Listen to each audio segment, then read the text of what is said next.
Tim Vandergreen's brother received a $15 cheque from his bank after being wrongly charged fees.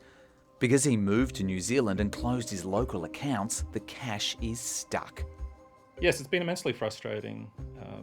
It's certainly a lot more time and effort than I wanted to put into this. Tim's gone to local branches and even taken the cheque with him on a Kiwi holiday, but he still can't deposit it. For me, it's always about doing the right thing. Where is this money ending up? The banking industry has returned billions to customers since the Royal Commission and promised substantial change through a beefed-up code of practice. The body overseeing it, the Banking Code Compliance Committee, is now 3 years old. It's all talk, no action. Basically, self-regulation does not work because self-regulation is conflicted. Self-regulation is regulating yourself.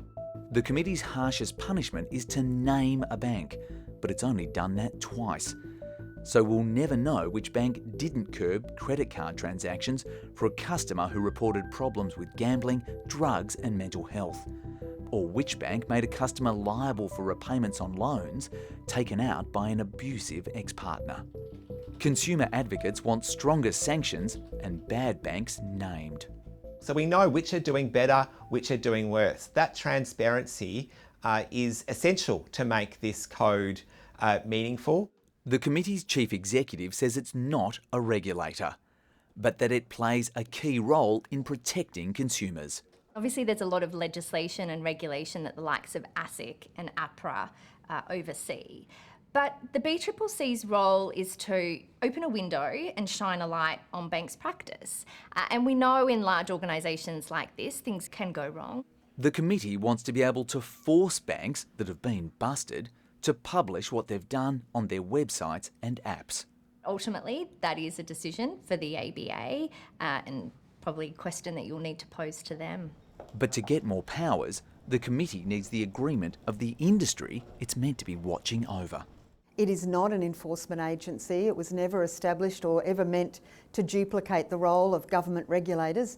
That would be entirely inappropriate. The association is working through 2 separate reviews of the committee and expects a response by the end of the year. We're not going to apologise for taking the time to get it right.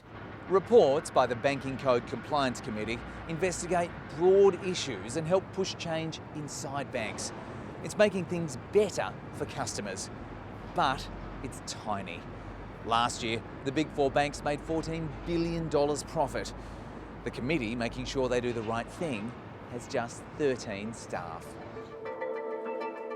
Unable to give the money to charity, Tim's about to put the cheque in the bin.